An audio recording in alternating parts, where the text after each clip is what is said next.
House of Representatives 6th District seat. We have with us tonight Brad Roae and Matt Ferrence. I'm Keith Gushard, one of the reporters for the Meadville Tribune. And across the way is Rick Green, the Tribune's editor. We'll be asking the candidates a variety of questions. And we welcome everyone watching tonight's forum on the Meadville Tribune's Facebook page, Armstrong Cable, as well as those listening on Cool 101.7 FM. Now, due to the pandemic, we're doing things a little bit different than past forums. We don't have any audience here from the public tonight here at the Vernon Township building. As you can see, if you're watching, and you probably can't see on radio, but we're a little more spread out due to social distancing. We've got a plexiglass shield between the two candidates. Rick and I are across the way from each other, but our format is generally the same. We're going to give each candidate up to 3 minutes for an opening statement. And then we'll start round-robining the questions with the first candidate. And each of the candidates will have up to 2 minutes to answer each question that we pose. And we're going to alternate with whom we start each question. And then each candidate will have up to 2 minutes for a closing statement at the end of the forum. Now, we flipped a coin ahead of time, and though Brad won, he kind of deferred like in football and wants to do the closing statement, be the second closing statement. So we're going to start with Matt, and he'll give his opening statement first, and he'll also take the first question. Mr. Ferrence? I think we actually are going to start with Brad for the opener. I think it's confusing with the deferment, right? Okay. I'm sorry, we will start with Brad, and I apologize. So, Brad, we'll start with you, and you have 3 minutes for an opening statement. Thank you, everyone who is listening or viewing. I appreciate that you're taking the time to participate in the forum. I'd like to thank the Meadville Tribune, Armstrong, Cool 101.7, and Vernon Township for making this forum possible. Ever since going to Harrisburg, I've always had the approach that I am going to vote how the majority of the people in the district would vote if all of you got to go to Harrisburg. For example, I have a 100% record voting against tax increases. I believe that budget problems are due to overspending, not undertaxing. Our taxes are percentage-based taxes. The 6% sales tax, the 3.07% personal income tax, the 9.99% corporate net income tax. Those taxes all automatically adjust for inflation, so there should never be a reason to raise them. My Democratic opponent, he supports increasing the personal income tax to help balance the budget. I have a 100% record protecting our right to own and bear arms. I have an A rating from the National Rifle Association. I'm endorsed by the NRA. I'm endorsed by Firearm Owners Against Crime. My Democratic opponent has an F rating from the NRA. I have a 100% pro-life voting record. I'm endorsed by the Pennsylvania Pro-Life Federation. Like most of you out there, I support protecting the sanctity of life. My opponent is pro-choice. All kinds of other issues, such as, I have voted yes on requiring photo ID to vote. My opponent is opposed to that.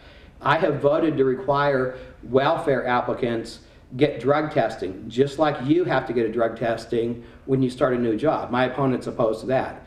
I support the police helping to enforce immigration laws and helping federal authorities with illegal aliens. My opponent's opposed to that. There's just so many things. When I vote on things in Harrisburg, I vote how most of you would vote if you were in Harrisburg. My opponent, his position on issues seems to be more like he would be representing Philadelphia rather than our local area here. As far as our local area, I've lived my whole life in this local area. I graduated from Maplewood High School, Gannon University. I became an Eagle Scout locally here. I got married here. My wife and I, we raised our 3 kids here. I'm in the volunteer fire department in East Mead Township. I've lived my entire life here, so I know the local people, I know our area, I know our local issues, and I would appreciate your support on November 3rd. Thank you, Mr. Roae.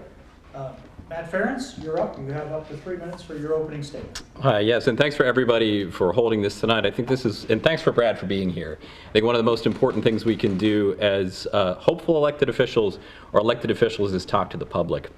And Brad is right, we are very different as candidates, and I think that will become very clear as the night goes on. I grew up in Indiana County on a farm, and Indiana County is more or less an identical county to Crawford County.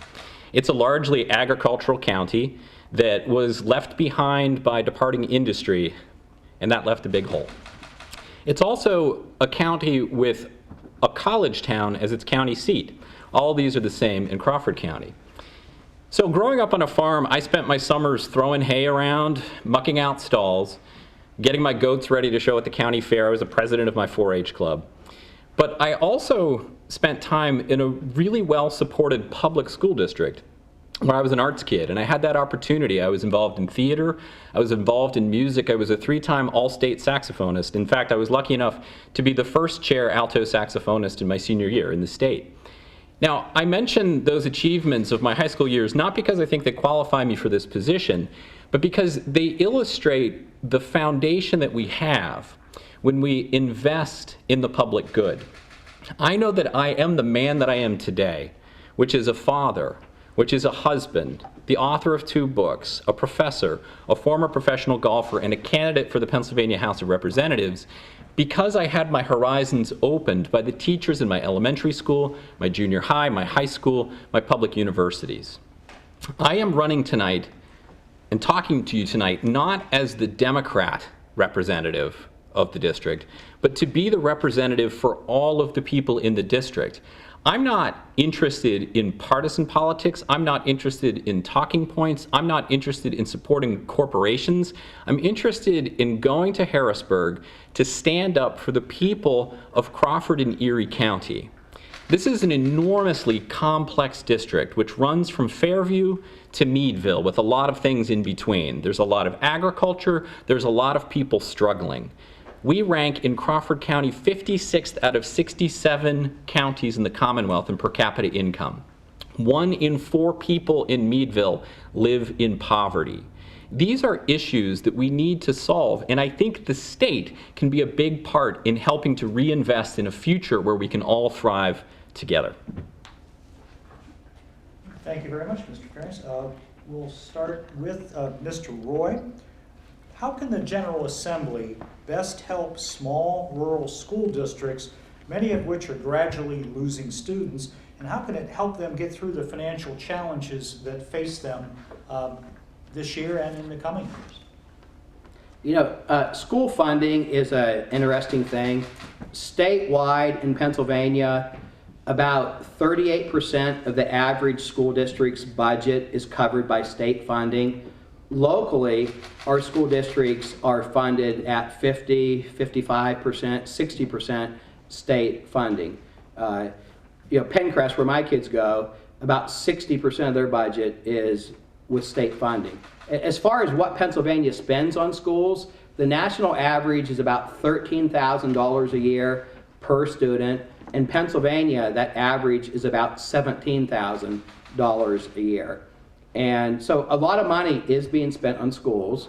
As far as protecting our local school funding, there's a lot of talk about, you know, something should be done to help schools deal with losing students and their funding and stuff. Well, actually, students do not lose, school districts do not lose funding when they lose students. With the hold harmless mechanism in the school funding formula, you know, back when Pencrest was a 5,000 student district, they had a certain amount of state funding. They still get that state funding, plus it was increased every year by 1% or 2%. They don't take funding away when you lose enrollment. Now that's what the legislators in the southeast part of the state want, because as a result, down there, their schools are a lot more supported by local funding rather than state funding. So I don't support changing how the school funding works. A couple years ago, we did pass a fair funding formula that addresses increases in school funding, but it doesn't impact the money that was already there.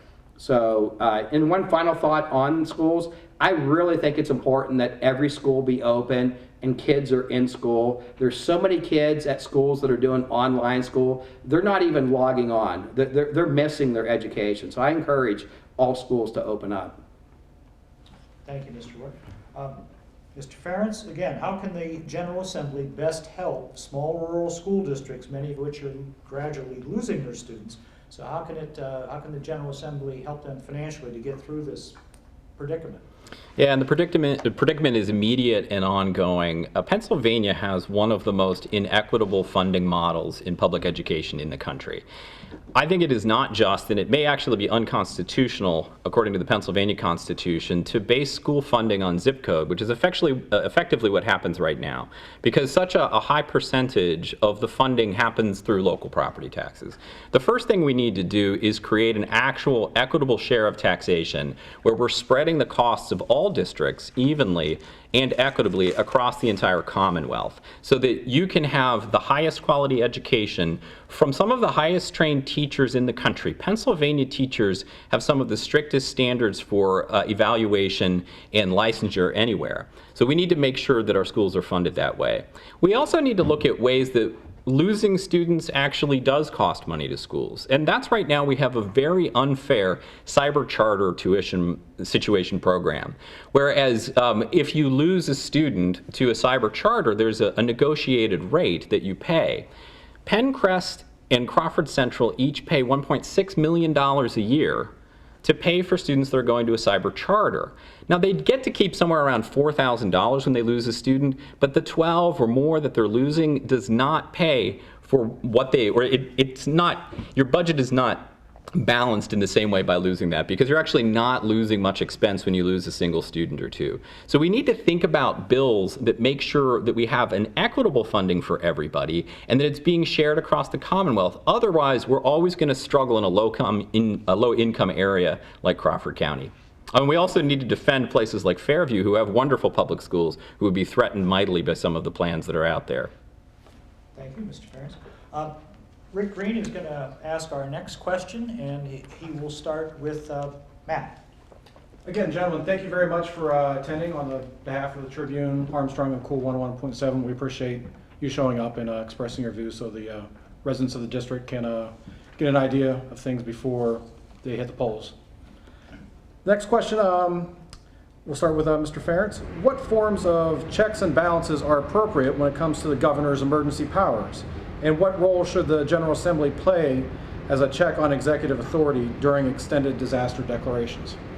So I want to start by saying, first of all, Governor Wolf is not on the ballot this year. And what we need to talk about relative to Governor Wolf and emergency declarations, first of all, is what did the legislature do? What were our elected state representatives doing to work within the system that we have?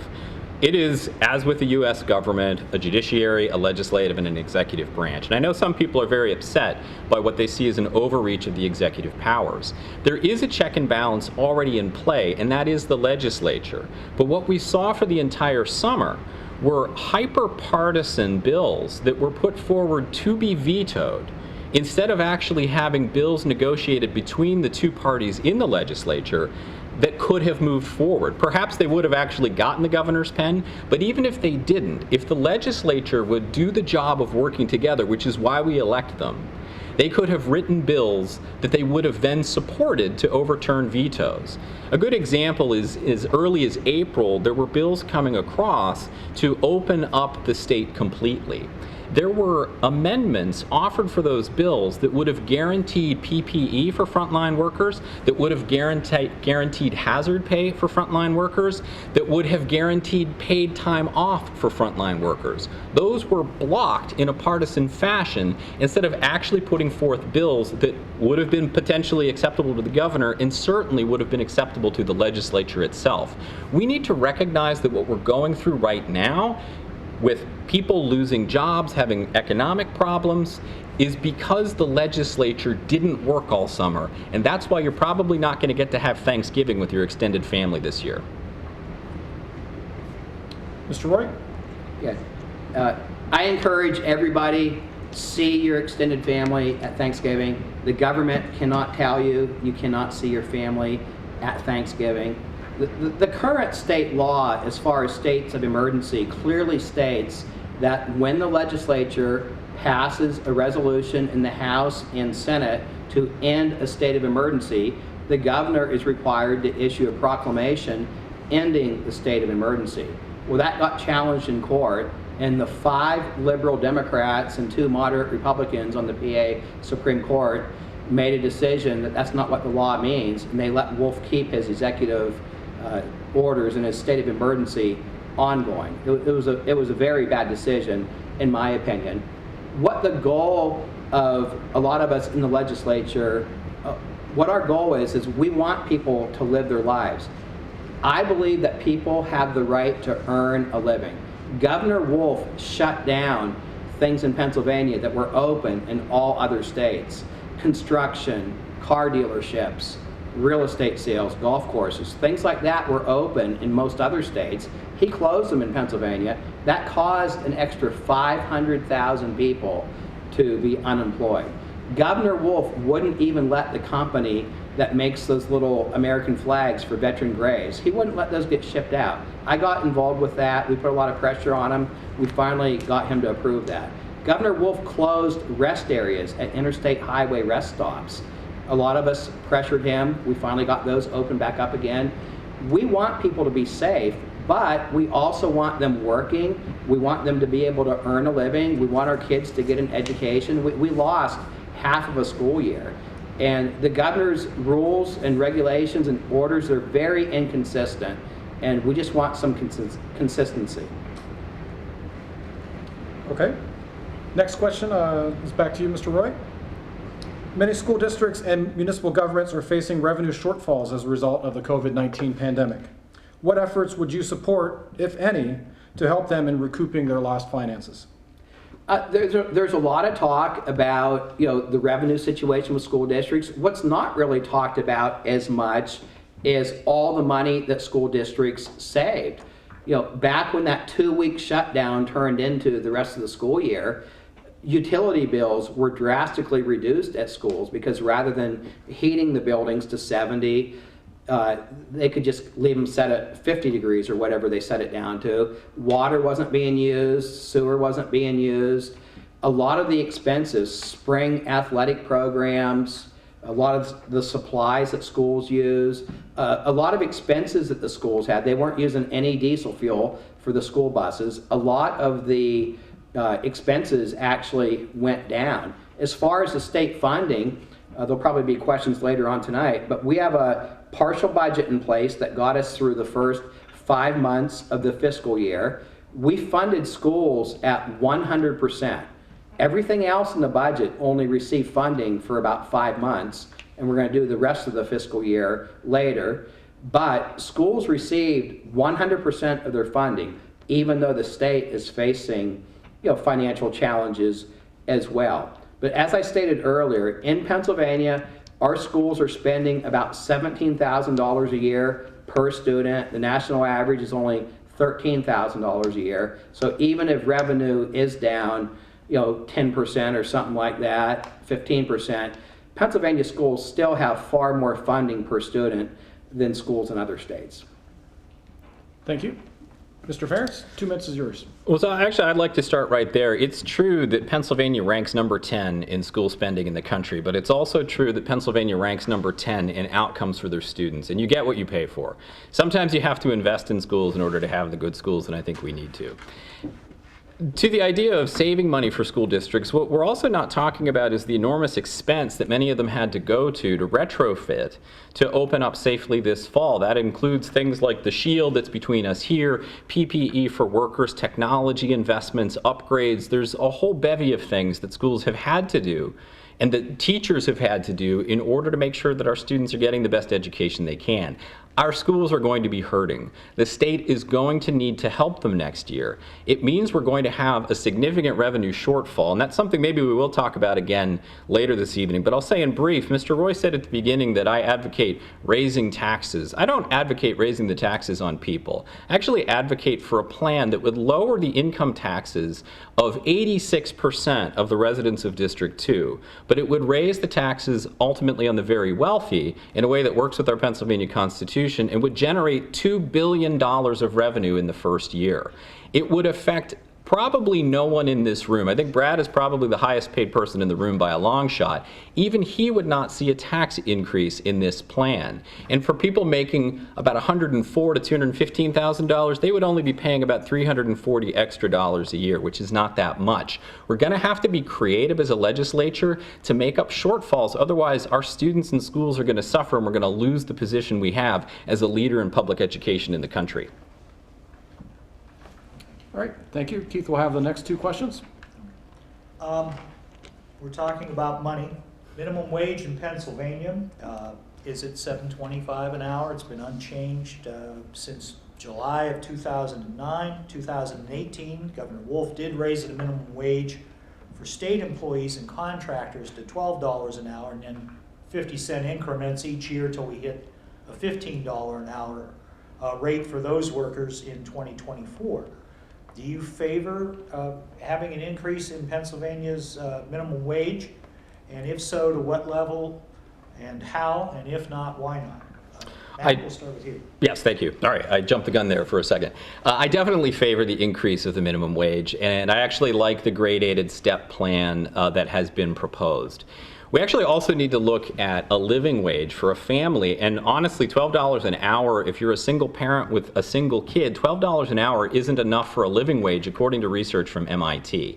We cannot subsidize businesses making money off of the exploitation of their workers. And I actually know that there are a lot of businesses that want to do well by their employees and pay above the minimum wage because they believe that they deserve that kind of help.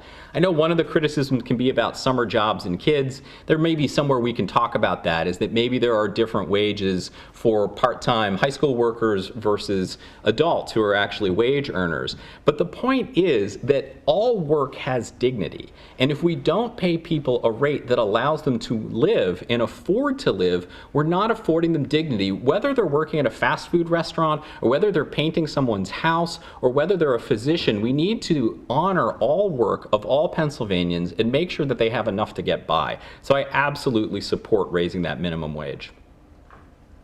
Thank you. Mr. Roae? Governor Wolf effectively made the minimum wage in Pennsylvania zero. When Governor Wolf made my constituents close their businesses down, the construction companies in my business, contractors, painters, plumbers, electricians, Governor Wolf said they were not allowed to work. Their pay was zero. Bars that don't serve food, their pay is zero right now. If you own a bar, your pay is zero. That's wrong. We've worked hard in Harrisburg trying to get this governor to let us open up our economy, and we're going to continue with that fight. As far as minimum wage, it does get talked about a lot, but the numbers point to quite a different story than what the narrative usually is. In Pennsylvania, only about 1.5% of all jobs pay minimum wage. That's under 100,000 jobs. There's about 1.5% of jobs that pay minimum wage. All other jobs in PA, the other 98.5%, pay higher than that. About half of all minimum wage jobs are high school kids and college kids that work part-time at restaurants and retail stores. So the bigger question, in my opinion, is why are there adults, if somebody was as old as me and they're only making minimum wage, why is that? Is it they don't have job skills? Do they need to go back to school? Do they need help looking for a better job? But there shouldn't be people my age that are making minimum wage. Now there aren't hardly any. Like I said, about half of all minimum wage earners are high school kids and college kids. But the restaurant industry would absolutely be devastated with a $15 an hour minimum wage. Thank you. The 2020 census is closing out. We've had a lot of reminders, and with that, Pennsylvania's congressional districts will be redrawn, as will the state house and state senate districts. That will be coming up for the 2022 election. Do you support legislation that would end the manipulation of electoral district maps for political advantage, better known as gerrymandering, and why or why not? Mr. Roae, we'll start with you. Okay. Yeah, for people not familiar with the process, every 10 years, districts are redrawn. There's two different processes. For the U.S. House, we actually pass a state law that creates U.S. House districts. For State House and State Senate, there's a 5-member commission. It's the 4 leaders of the 4 caucuses in Harrisburg. The majority leader in the House, the minority leader in the House, same 2 people in the Senate. They select the 5th person. Then that 5-person commission draws the maps for the State House and State Senate districts. There's legislation that's been kicking around for a couple of years, probably 4 or 5 years, that would change the process to having a group of citizens that are on a panel do that job instead. Now, one concern I have, and I'm not saying I'm against it, but one concern I have is, generally speaking, most citizens that would volunteer to be on a commission that would draw the boundaries for State House and State Senate and U.S. congressional seats probably are not going to be that neutral. You would probably end up with people that are very politically active, people that have motives of where to shift lines because they might want to run for a seat in the future, or they want to help, get a current elected official knocked out of office or something like that. So I'm not sure how we would find neutral people that are totally uninterested in the process, to do that. Now, an interesting thing that came along recently, a couple years ago, was we thought, well, if we're going to do State House and State Senate and U.S. Congress by district, why don't we do judicial districts too for the Pennsylvania Supreme Court and the other courts? So I would support the legislation if we do the judicial branch and the legislative branch, and for the congressional districts as well. Thank you. You made the time, just underneath it. Matt, well, same question to you. You almost gavelled me before I started. So I absolutely support a fair districting committee of some kind. I think Brad's point is a good one, that we would need to make sure that individuals that were involved in it weren't trying to make political gains. But this is a great district to be talking about gerrymandering, because the 6th, a lot of people will tell you, they recognize as one of the most heavily gerrymandered districts in the Pennsylvania House. When I talk to people up in Fairview, they say, I don't mean any disrespect to you, but how are Meadville and Fairview in the same legislative district? And I think they have a point, because those are 2 communities with very different needs and very different issues that face them. And so when that was redistricting, actually Brad inherited Fairview at that point when the lines were redrawn, we wind up with a very strange group of people who need to be represented by hopefully a very complicated and complex thinker who can think about all of the different issues across the board. Gerrymandering destroys democracy because it, first of all, allows incumbents to run without opposition. And they don't even have to think about the opposition because they have a lock based on the registration of their district. So they don't have to even try to speak to almost half of the people in their district because of the way the lines are drawn. So we need to do that. I do not support expanding that to the courts, because we're going to wind up then with gerrymandered Supreme Courts, which would then have a Supreme Court that is going to be out of balance with the state itself. And the judges on that Supreme Court are not partisans. They may have parties, but they are judges who are ruling on the law. Whether they're Republicans or moderate Republicans, as Brad said, and apparently he's not a fan of moderate Republicans, or Democrats, their job is to be judges, not politicians. Rick will take our next question. This one goes to Mr. Ferrence. The Pennsylvania state system of higher education is looking into combining some state-operated universities together. Edinburgh has been linked to being combined in some matter with California and Clarion universities. What do you see as key problems currently, and what would you do to lower tuition to return these state universities to their original mission of affordable liberal arts education for all Pennsylvania residents? Yeah, thank you for that question. So I am a proud graduate of one of the Pennsylvania State System of Higher Education schools. I'm an IUP graduate. And I am deeply dismayed by what we're seeing across the entire PASHE, and particularly for our region, the merger of Edinburgh Clarion, and Cal, which if you drive that loop, it's a 6-hour loop. And the idea of merging those 3 schools together and somehow allowing students to have a multi-university experience on those 3 wide campuses is not going to work out very well for anyone. 300 professors could lose their jobs. And I know that may not be the most popular loss. Many people might not be that concerned about professors. I think they should be. But we're also going to see the loss of a lot of support professionals and a lot of loss for the economy in an area. Edinburgh is actually under threat of a great reduction or possibly a closure at some point in the future. I know that's not on the table right now, but we have to be worried about that. I was disappointed that Brad, sitting on the Board of Governors, voted in favor of that. And my biggest disappointment is that the Pennsylvania State System of Higher Education has voted to merge these 3 campuses without having a plan on what they'll do. I don't understand how you can vote in favor of doing something until you know what that thing is and what that impact will be on all the people of the district. The other problem I would point out is that Edinburgh University is the top destination school for many of our local students. Our local high school graduates can stay at home and go to a high-quality public university. The reason tuition has gone up, the reason that they're struggling financially, is because the Pennsylvania State System of Higher Education has been under assault for decades in the legislature. Their funding has been cut. There are problems in higher ed, I know that, but we need to restore them to the public good that they are. Thank you. Mr. Roae, you have 2 minutes. Thank you. I got appointed to the PASHE board 2 years ago. I'm happy to report that I really pushed for a tuition freeze. I've been successful 2 years in a row. I hope I can make that 3 years in a row. Our students cannot afford tuition increases. As far as the PASHE system as a whole, it is a very financially struggling system due to the loss of students. There were around 120,000 students 10 years ago. Now it's down to about 95,000 students.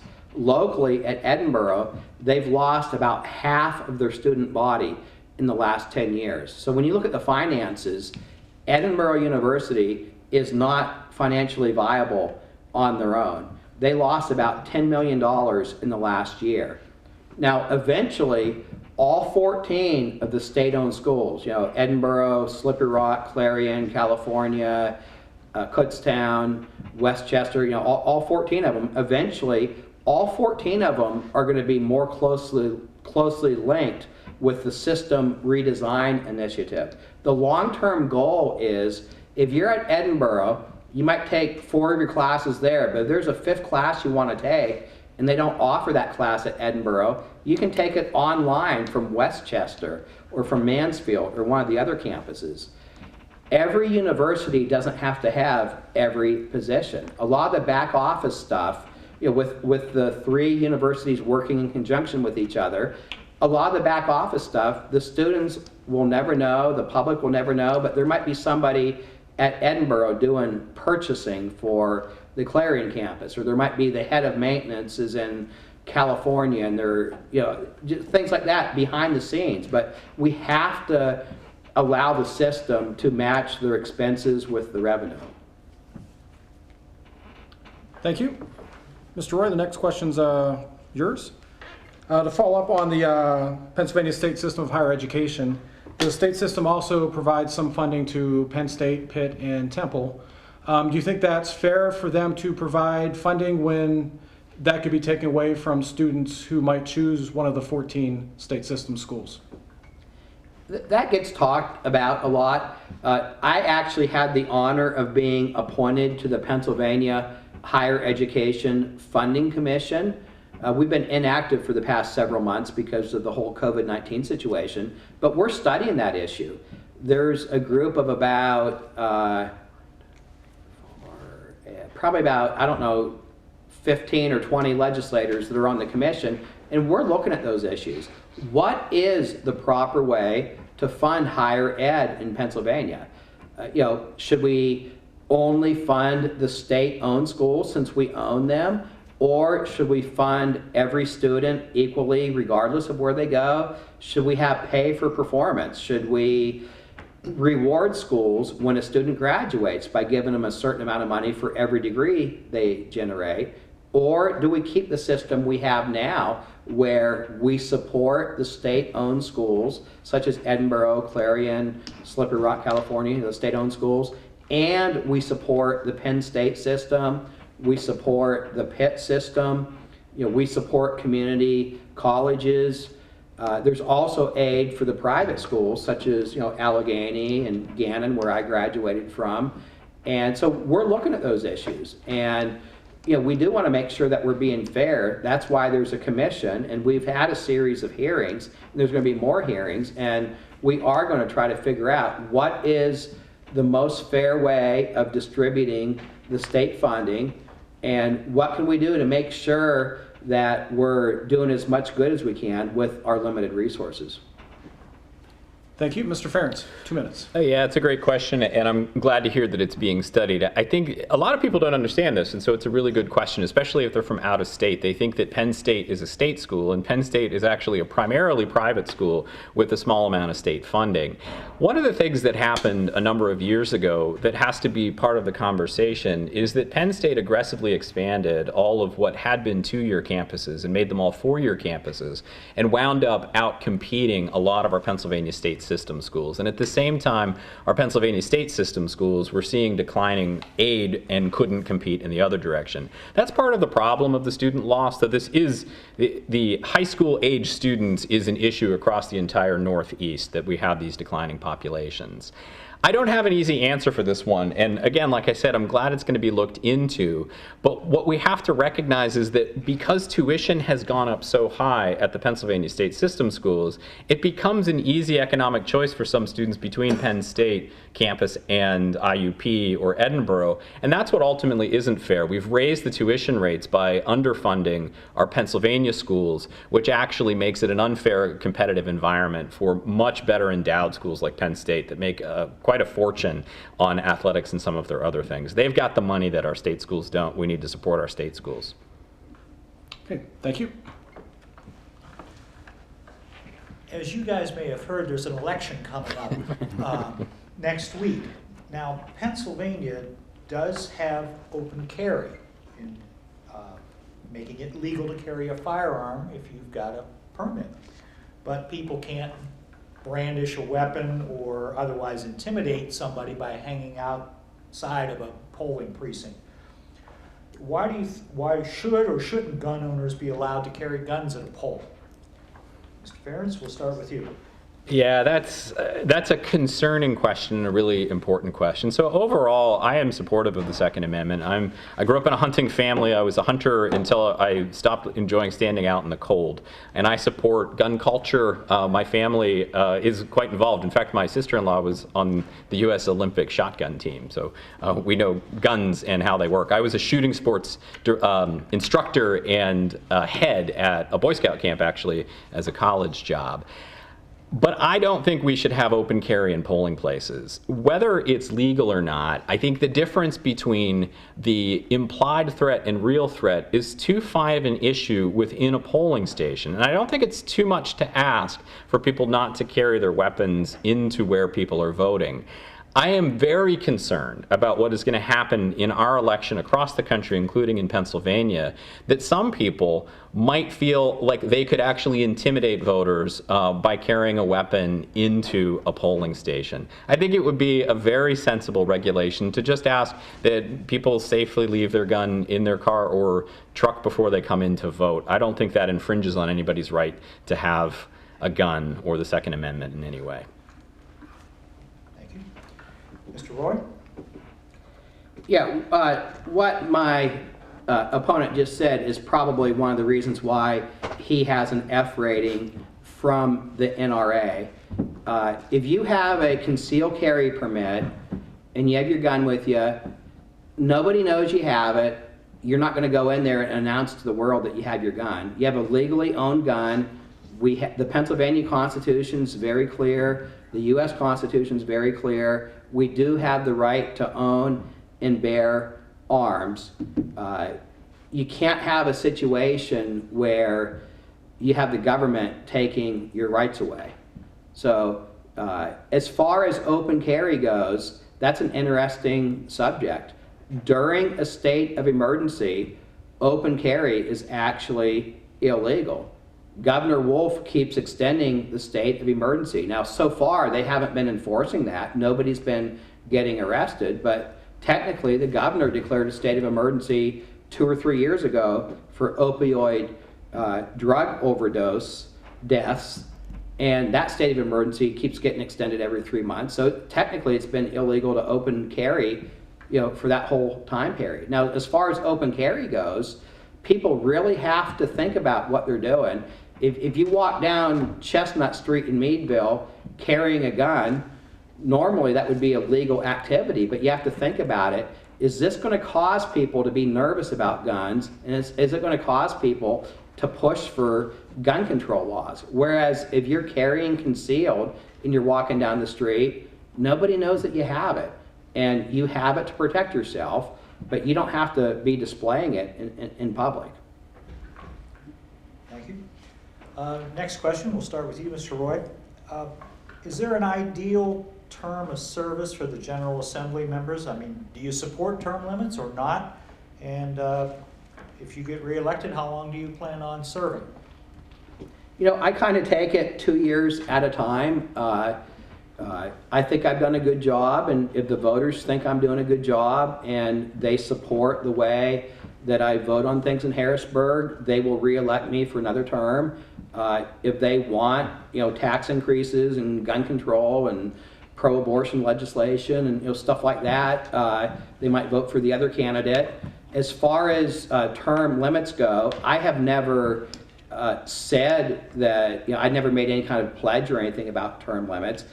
The voters do have an opportunity every election day to vote for people. I know the one presidential candidate, Mr. Biden, he's been in government for 45 or 50 years, and people keep electing him, and I'm not sure if they'll elect him next week or not, but they might. Other people might feel that his experience is a good thing, and they should vote for him because of all that experience, or they might decide all that experience is a bad thing. A lot of times, if people are trying to hire an accountant or a lawyer or an insurance agent or a plumber or an electrician, a lot of times people do look for somebody that has several years of experience doing what the job is. So some people probably look at legislators that way. Other people probably do believe that there should be a limited amount of time and then the person's done. Thank you. Mr. Ferrence? Yeah, and I know Brad maybe hasn't made a pledge for term limits, but he did say 12 years would be his limit at some point in time. Now, I actually agree with him. I don't necessarily think that we should have term limits for elected officials. I think elections are the term limits, as long as we have fair elections. And those fair elections involve the end of gerrymandering, so that you have competitive races as much as possible in every district across the state.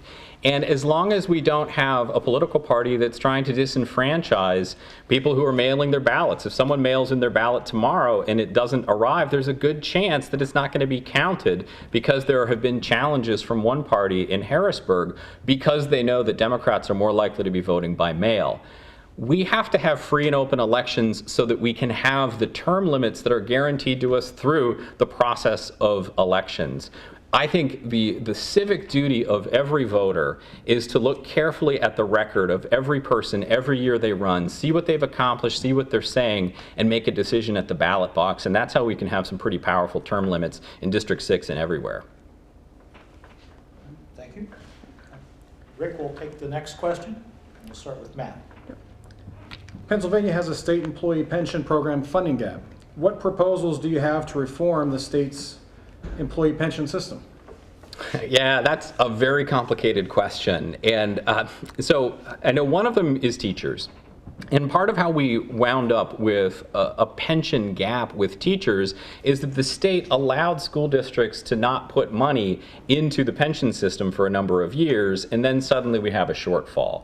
I think what we're going to have to do is balance the promises that we have made to people, and we can't turn our backs on people that were told they were going to have a reasonable retirement, and an ongoing system that is becoming unsustainable as those numbers mount. There is no easy answer to this. Part of this might actually have to be about revenue raising in some way. I wish I could tell you we could solve it this way or we could solve it that way, but I know that if we start cutting the retirement for individuals, if we start tossing people out of their pensions, we're going to have a bigger economic problem. We're going to have to support them in other ways. And if we don't have competitive pensions for our teachers and for other public officials, then we're going to have a hard time having competitive individuals in those positions. But this is a problem in the private sector. This is a problem in the public sector. We have seen that the move to 401ks and other kinds of defined contribution plans, which were never intended to be primary retirement vehicles, are creating a volatility for so many people who can be a year or two away from retirement, a pandemic hits, the stock market crashes, and now they can't afford to retire. That is not investing in the public good, and that is not following up on the promises we make to people when we hire them. Thank you. Mr. Roae. Several years before I was elected, they passed a really bad law in Harrisburg. They retroactively increased pensions by 25%. The state did not put any money in, and the law did not require the school districts or the employees, school employees or state employees to, nobody paid. Very bad law. Then about a year later, there's another law where they made a cost of living adjustment for people that had already been retired that didn't benefit from the 25% increase. And that 25%, that was retroactive for their whole career. So some people, they might have been paying for a certain benefit, and then 30 or 40 years of their career was retroactively increased, their pension check, and nobody ever paid for it. Then you had financial losses during the Great Recession, and then it's actually not accurate that schools were not paying. That's a good talking point, but schools actually have always paid, so has the state. The percentage they paid, there were laws passed before I was in the legislature that artificially reduced the percentage of payroll that the state and school districts were paying, but it was never zero. And what I've done since I've been in the legislature, every time there's legislation that would help improve the finances of the pension plan, I vote for it. Every time there's legislation that would make the situation worse, I vote against it. About 99% of all employers are putting new employees in a 401k or a 403b plan. We did change the law for new state employees. They have a hybrid plan. It's like half pension, half 401k style. We also let current employees opt into that plan. I'm one of the only legislators around here that switched from the pension plan to the 401k style plan. And I think there's going to be more people doing that in the future. Thank you. We'll have to stop you there. Thank you. Going back to you for this next question, Mr. Roae. Pennsylvania ended the fiscal year with about a $3.2 billion shortfall. Revenue started to bounce back in August, but how should the state deal with less tax revenue while seeing increased demand for services? It's going to be a very, very difficult budget year to finish the budget process. Like I said before, we passed a budget for the first 5 months of the fiscal year. There's still around $1 billion of federal funding that we haven't spent yet. The state has a lot of other funds that have idle funds sitting in them. There's literally several hundred different funds that different fees, different taxes, different revenue sources go into. And those are all dedicated funds for certain things. Well, just like a family would do with their own budget, if a family was saving money for a vacation or saving money to maybe buy new carpet for the living room or something like that, and they hit tough financial times, they might take that money they were going to buy carpet with and they might pay their utilities with it, or they might take the money they were going to go on vacation with and they might use that to go grocery shopping. Well, the state's going to have to do that too. Some of the money in those other funds we might have to use. There's probably going to be more money coming from Harrisburg, and there's probably going to be cuts in the budget. Everything that the state normally does we're probably not going to be able to do this year. There's going to be a lot of things that we're going to freeze the funding. There's going to be some things that we're actually going to have to cut funding. But doing those things combined with, you know, the federal money that we haven't spent yet, federal money, additional federal money we may get, using money from the other funds, we'll get the job done. But I am committed to not raising taxes. Pennsylvania residents, you are among the highest tax people in our country, and most people cannot afford taxes. So we're going to get a budget done without asking you to pay higher taxes. Thank you. Mr. Ferrence? Yeah, I agree. It's going to be a hard year, and we're going to have to really think about what we do. Right now, Pennsylvania has what is called an upside-down tax system. And that means when you add up property taxes, when you add up sales tax, when you add up income tax, low and moderate earners are paying a greater percentage of their wages for taxes than top earners are. That's why the fair share tax plan that I mentioned before, which actually lowers the income tax rate for the vast majority of Pennsylvanians, can offer relief for people at home and also generate revenue for the state by taxing folks who are not actually paying their fair share, unlike in states that neighbor us where they do. There's also a terrible Delaware loophole that you probably hear from time to time, but we've not seen the legislature try to fix that, which allows a lot of corporations to set up shop in Pennsylvania, but do their accounting in such a way that they're not making money in Pennsylvania, so they're not paying Pennsylvania corporate tax. In the pandemic, what we've seen across the country is that billionaires and corporations are making bank. They are making money while regular people at home are suffering. We have to think about this as a moment where we might have to do something about that inequity of taxation because we're going to need to raise the revenue, otherwise we start cutting. And the idea of not raising taxes is an interesting one at the state level, because you can vote no on tax increases all day long in Harrisburg and actually be raising the taxes on the people at home because the state services that are required in a school district or required in a county suddenly have to be paid for by the county and the school district, so they have to raise their property taxes on you here at home. We have to be mindful of all of that while we face a very difficult year ahead. Thank you. We'll kind of stay with the tax issue. Well, Pennsylvania's in the liquor business, and it's got a network of state liquor stores. We're looking at tough financial times. Should Pennsylvania consider selling off those retail liquor outlets, or sell off the entire wholesale retail system, or just keep everything and use that as a money generator? What are your thoughts on selling off the state system? Yeah, I don't think we should sell off the state stores.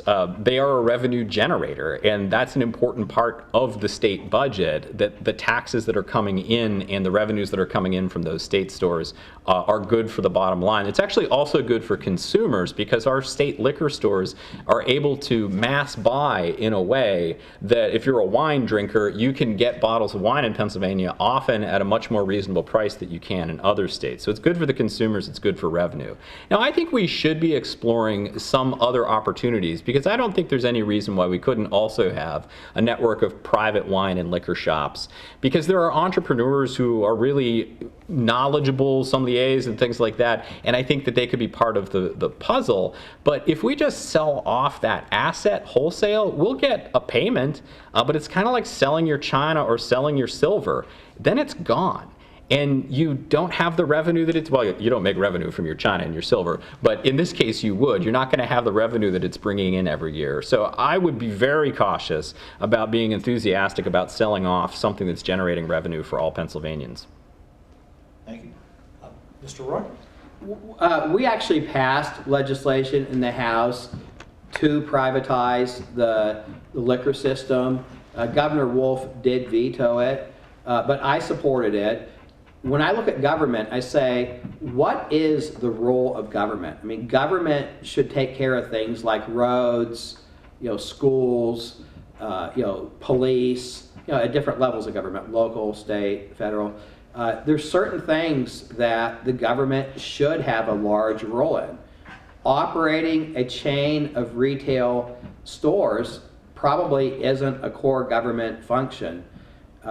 Pennsylvania is pretty much all alone having the state have a complete monopoly on places to buy liquor. It's just not a normal thing.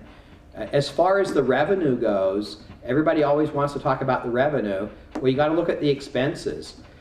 As the salary and benefit costs for the state employees that run the retail stores goes up, as the pension costs go up, as just normal operating costs go up, that difference, when you look at the revenue and you look at the expenses, those two lines in the chart are getting really, really close together. The system probably is not sustainable in the long term. So I do completely, fully support selling the system.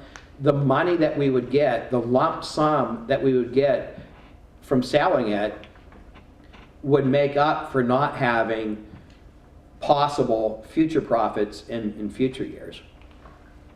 Thank you. Mr. Roae, we'll start this next question with you.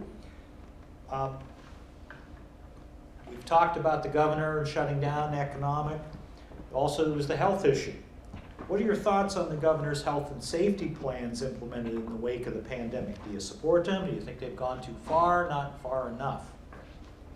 I think there's been a lot of very confusing, inconsistent, unfair executive orders issued. This room that we're in right now, if this were a bar where they don't serve food, Governor Wolf says we would have to close. Nobody can be in here. If this was a restaurant, a bar that serves food, we could use 25% of the seats. If this were a casino, we could use 50% of the seats in here. If we took all the furniture out, set up a volleyball net and had a girls' volleyball game in here, only 25 people in the whole room. I mean, just completely inconsistent. He recently adjusted some of those numbers, but tomorrow morning he could adjust them back the other way, like that, just with another executive order. When I talked to the Secretary of Health a couple weeks ago, I said it seems like there should be some kind of consistency. You know, maybe so many people per square foot in a building, or, you know, no maximum limit on how many people, but keep everybody 6 feet apart, or some kind of consistent thing. But it just doesn't make sense. When, you know, Governor Wolf said amusement parks could have thousands of people. If Conneaut Lake Park would have opened up this summer, the part of the park that would be the size of a high school football stadium could have had thousands of people in that area. But at a high school football stadium, only 250 people. It just doesn't make sense. You know, closing down businesses that were open in the other states just didn't make any sense. You know, furniture manufacturing was shut down. If somebody had a furniture shop in the shed behind their house and they worked by themselves, no employees, no customers there, it was illegal for them to make furniture. Just ridiculous stuff like that. The whole business waiver process was so inconsistent and unfair. The governor's done a very poor job, in my opinion. Thank you, Mr. Roae. Matt? But it might come as a surprise to people watching at home. I actually agree with many of the things that Brad just said. I think particularly early on there were a lot of inconsistencies, and part of them were just inconsistencies, and there were waiver process issues that really did not make sense and do not appear to have been fair in any way. Also, part of the inconsistencies, though, are related to an ongoing pandemic with an evolving virus, and we're learning more every day about how it is spread and how to keep people safe. One of my biggest frustrations about the state response is that we've pretended like it's a choice between two difficult problems. Is it an economic problem or is it a public health problem? It's been both problems at the same time, and I am glad that Secretary Levine and Governor Wolf have done as well for the people of Pennsylvania as they have. We've actually fared quite well in the Northeast, and a lot of that had to do with the sort of guidances that they were putting forward. We're also right now at the record day for new cases in Pennsylvania, and we've seen here in Meadville a really concerning spike. Things are continuing, and the problem is if we're not going to respond with keeping the community healthy as our first priority, we're going to wind up in a terrible public health situation very soon, and that's also going to be an even worse economic situation. We should not have been forcing workers and businesses to make a decision between whether they open up and risk getting sick or whether they don't open up and risk going broke. We needed the state to do what they did to keep us safe from a health perspective, but also offer financial assistance to workers and small businesses so they could have afforded the downtick in business they would have. And I'll also add that even if we open them up, people are unlikely to go out in 100% capacity for a lot of restaurants because they don't want to get COVID. That's a reality. We can't pretend that opening up is suddenly going to generate all the revenue people need. Thank you. This question will be back to you, Matt. To follow up on the COVID-19 situation, you in fact mentioned the totals for positive cases reported by the state were at a record high today for Pennsylvania, and Crawford County has seen an increase. Would you like to see the governor to reenact some other restrictions, some other controls to prevent the spread, or do you think we're on the correct path right now? I would not like to see further restrictions come in, and I also would like to see the pandemic go away. I don't know what the governor will do or what the governor will have to do. My hope is that we won't have to experience the sort of restrictions we had, because I'm hopeful that we'll have a consistent public messaging from elected officials that we can take this pandemic seriously. One of the things that's caused the outbreak to increase is the number of politicians in the state house and also in the federal government that have perpetuated the hoax that COVID is a hoax. They're not encouraging mask wearing. They're making it a political wedge instead of doing the prime duty of government, which is to keep people safe. I think if we could actually have a concerted effort to communicate to people how and why they need to socially distance themselves and to wear masks, we might be able to prevent those sorts of shutdowns. If we can't get it together as a people to look out for our fellow Pennsylvanians, we're going to be in a really rough spot economically, public health, and I'm afraid that we're going to have to go through a shutdown again. And our schools are going to have to close. You're going to have to balance online education for your kids while you're balancing online work for yourself, and you're not going to be able to do safely a lot of the things that we ought to be able to do if we've been taking this more seriously from the beginning. All right. Thank you. Mr. Roae, 2 minutes. The whole mitigation efforts being undertaken were probably well intended by Governor Wolf, but they've been a disaster. I have helped and tried to help so many of my constituents whose lives are being ruined by mitigation efforts that have very little impact on public health. Business owners that were forced to close. The governor, with a snap of the fingers, the governor could decide tomorrow morning that he's going to put the state back into the red phase or the yellow phase. I don't think business owners are going to do that this time. They did it back in the spring, but so many of them struggled financially. The governor allowed big box stores have 500 or 1,000 customers in there all at the same time, but small locally owned stores that normally only have 1 or 2 customers at a time, they had to stay closed. Now, what's safer? This room we're in right now, this was a little mom and pop store that sold bicycles or something. Governor Wolf said it's illegal to come in here and buy a bike. But you can go out to Walmart with 800 other people and buy a bike out there. It just doesn't make any sense. And it doesn't make sense to force healthy people into quarantine. That's not how things are usually done. Usually, sick people are placed into quarantine so they don't get other people sick. The flu virus is going to go around this year also, just like it always does. So are we going to do all this for the regular flu? Once COVID goes away, look ahead to next year. When flu season comes around next year, are we going to close down all the schools, close down businesses, order everybody to stay home? We need to live our lives. We need to go to work. We need to generate tax revenue so that government can function and people can live their lives. All right. Thank you, Mr. Roae. This question's for you to start with. You have 2 minutes.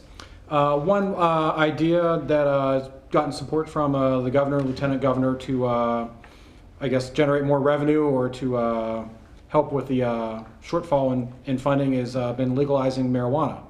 Is that something the state should do? I voted for the medical marijuana. There were a lot of doctors that thought that that should be an option to treat their patients. You know, some patients didn't do well with more traditional prescription drugs. And, you know, there's a little bit of research that shows there is some success for certain medical conditions using medical marijuana. So I actually did vote for that. I did support that, and most people are probably aware that actually passed. It's a very regulated business in Pennsylvania. We regulate the growers, we regulate the sellers, we regulate, you know, who can buy it. You have to get, you know, special orders from a doctor to be able to buy it. As far as recreational marijuana, I don't support that. The lieutenant governor actually has a marijuana flag hanging on the front of the Capitol building right now. I think that's inappropriate because marijuana is illegal under federal law. So really, regardless of whether somebody supports recreational marijuana or if they're opposed to it, it is a violation of federal law. So a state cannot really make marijuana legal because it's still illegal at the federal level. Now, technically, the medical marijuana, that violates federal law too, but like a lot of things, you know, all prescription drugs are illegal unless you have a prescription for them. So it's kind of the same thing with medical, in my opinion. But really, the federal government would really actually have to address that issue because a state cannot repeal federal law. Thank you. Mr. Ferrence. I think the federal government's actually been pretty clear that they're not going to enforce that sort of law. There's several states that have successfully made adult recreational marijuana legal, and I do support adult recreational marijuana. And I'll say it even though it could risk my credibility among the writing community. I have never smoked marijuana, so I can't speak from personal experience what it's like. But there don't appear to be any significant medical downsides. It's no more addictive than alcohol. It can be a controlled recreational product that would generate a lot of revenue straight up from the sale, but also offers an opportunity for our farmers. The hemp manufacture and marijuana growing could help a lot of farmers right here at home have a new crop that's actually good for the soil and makes it easier to grow crops on other years when it's part of the rotation. And actually, well, I can't remember, I don't want to get into agriculture. In some ways, I think maybe you don't have to rotate hemp as a crop, but there is a tremendous economic upside. There is a negligible, if even existent, public health downside. And so I think it's time we did it. We can be part of the states that are enjoying the positive revenue from doing it early and also applying pressure to the federal government to actually change those laws. And I also want to add that when we do make it legal, and I have a feeling it probably will happen, we have to have restorative justice for individuals who are incarcerated for what were petty crimes when they happened and will be actually legal once adult recreational marijuana is passed, and that disproportionately affects particularly black men in Pennsylvania, and that is not fair either. Thank you. When you look at our district, or the 6th district, you've got basically a rural district. It's got some pockets of manufacturing. Look at the Meadville area, parts of Erie County, and it's really kind of diverse.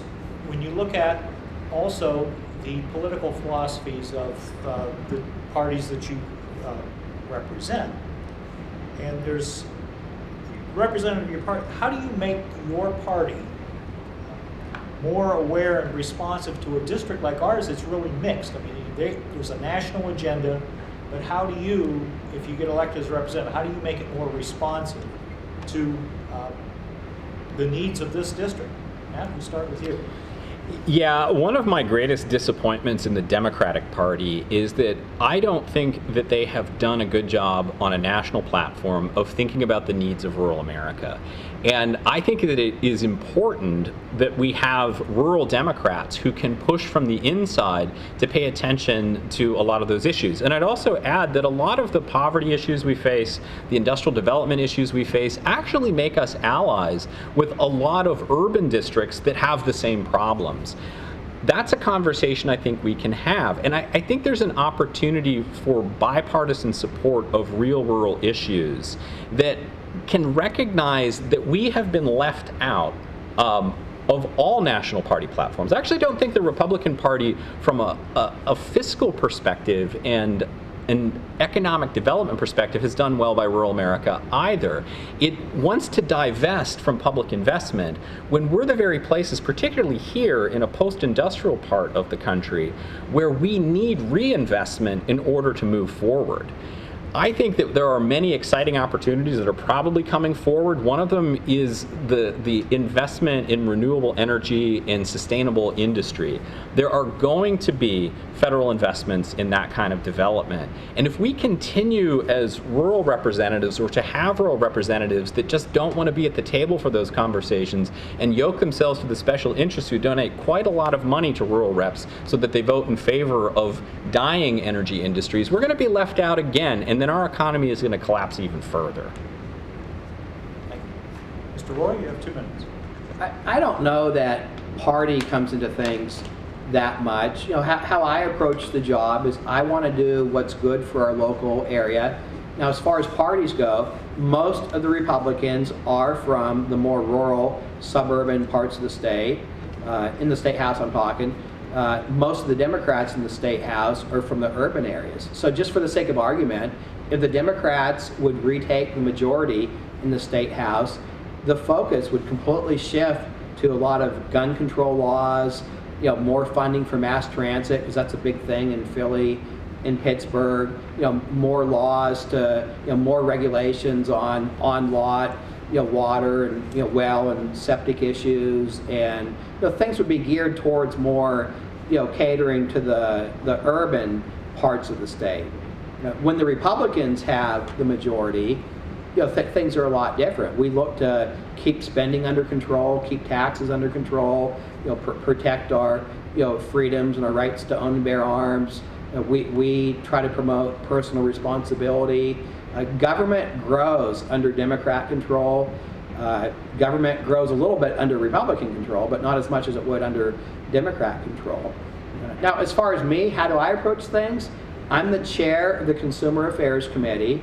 Any legislation that has anything to do with regulated utilities comes before the committee that I chair. Things like the Consumer Protection Act, the telemarketing law, the lemon law, things like that. And I'm happy to report that in the last almost 2 years that I've chaired that committee, 100% of the votes that we've had to pass legislation out of my committee, they've all been unanimous votes.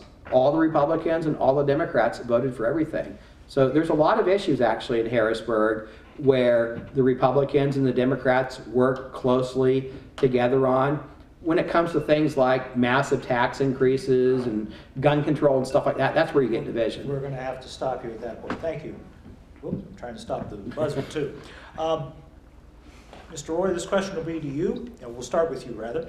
What's the one law in Pennsylvania you'd either like to see enacted or a current law that you'd like to see changed, and why? I think the thing that could help us the most is the taxpayer protection law, which would basically say that the state budget can only increase at the inflation rate plus an adjustment for population growth. We have a pretty stagnant population, so that's not that much of an issue. But the biggest thing that we could do is limit the growth of the state budget to the inflation rate. The way it is right now, the state budget, if you look at the last 20, 30, 40 years, the state budget has been growing at double the inflation rate. And people can only earn so much money, and they can only pay taxes that are so high. A lot of companies, they won't come to Pennsylvania because of our high taxes. A lot of companies that are here already, they don't want to expand. They expand in other states. So if we could limit the growth of our government and let people keep more of their own money, let people decide how to spend their own money, the government could still spend more every year because inflation generally goes up every year, but we could protect job creators, we could protect taxpayers from having to pay more and more taxes every year. As far as economic development, a lot of elected officials, they say that when they get elected, they're going to create jobs. Well, government actually cannot create jobs. We can't do it. What we can do is get government out of the way so that employers can create jobs by reducing regulations, keeping taxes affordable, doing things like that to make it easier for companies to succeed and hire people. That's how you grow the economy. Thank you. Matt, it's your turn. So one thing is, I think there are a lot of laws in the books that are no longer enforced, and one of the things we need to go through is clean that up. But I'll go to something a little bit more specific. There was a bill that was passed recently that exempts shallow well gas drillers from having to report what now is relatively small but still significant crude oil spills and brine water spills. And they can judge for themselves whether or not it's going to impact a waterway. Fortunately, the bill that was originally proposed and actually co-sponsored by Mr. Roae would have allowed 600-gallon spills instead of the smaller ones we have now. That is a very specific law that I would like to see changed, and in general, I think we need to think about the constitutionality of the Pennsylvania Constitution, which actually requires the protection of the environment for all generations, including those generations not yet born, and think about the way that we have laws on the book that favor the exploitation of our natural resources and the loss of land to landowners so that money can be made by those drilling companies or other companies. We have a situation that's set up that allows us to legally cause a lot of problems across the state. An example of that financially is there are millions of dollars of liability of uncapped gas wells that gas well companies have just decided to go bankrupt and leave, and we're left footing that bill. The sort of laws that we pass that don't protect the environment cost us a lot of money in the long run, and they also make us all sicker, and they destroy the woods and waters that we all enjoy spending time in. Okay. Thank you very much. Well, that's going to conclude our questioning for this evening. We're going to move on to the closing statements, and since Brad won the coin toss, he elected to go last. I've got it straight. It took me about an hour and 10 minutes to get it figured out, but we're going to close, and Mr. Ferrence, you'll go first. You have up to 2 minutes. Thank you. And thanks for the conversation. Thanks to all the people that sent in these questions. They were great questions. And I'm glad that we have this opportunity to talk about how we vision state government. I want to leave with the point that the 6th district is an enormously complex district. It's enormously complicated with complex and complicated problems, and it needs someone who's ready to think in complicated and complex ways about how we can make those answers. We are not one thing. You are not one thing. I am not one thing. As I said at the beginning, I am not running to be the Democratic representative District 6. I am running to be the representative for everybody in District 6 who doesn't feel like their issues have actually been brought to the table. And I am running as a person who has the experience of growing up on the farm and the experience of a world that is changing whether or not we want it to or not. I'm asking for your vote so that I can be an advocate for Northwestern Pennsylvania and Harrisburg, where we're largely ignored. No one is paying attention to us because we don't have people fighting for what we need to redevelop and grow and thrive together as a unified district, no matter how complicated and different we all are from one another. Okay, thank you. Mr. Roae, you have up to 2 minutes. Well, I have enjoyed the evening. I always enjoy doing these forums like this. It's good to talk about these issues. I am looking forward to going back to Harrisburg for another 2 years, if that's what the will of the voters decides, about a week from today. I think I've done a good job representing our area. As I said earlier, if all 64,000 of you out there got to go to Harrisburg and vote on things, when you look at my voting record, I vote how the majority of you would vote. I think that's how it's supposed to work with representation. And I think I've done a good job. I've actually only ever missed one voting session day the entire time I've been in the House. On that day, a bunch of us went down to Washington to meet with federal officials. As far as how I conduct the job, I take the job very seriously. I work very hard at it. I constantly get input from people, which I think is very important. the past several months has been really hard because I go to a lot of different events. I have a booth at the different fairs and carnivals, and I go to a lot of the gun raffles and pancake breakfasts, and I like to talk with all of you and get input on things that we're going to be voting on. But it's been really hard to do that because most things have been canceled for the last several months. One thing I don't think I remembered to mention it earlier is I do have a business degree from Gannon University.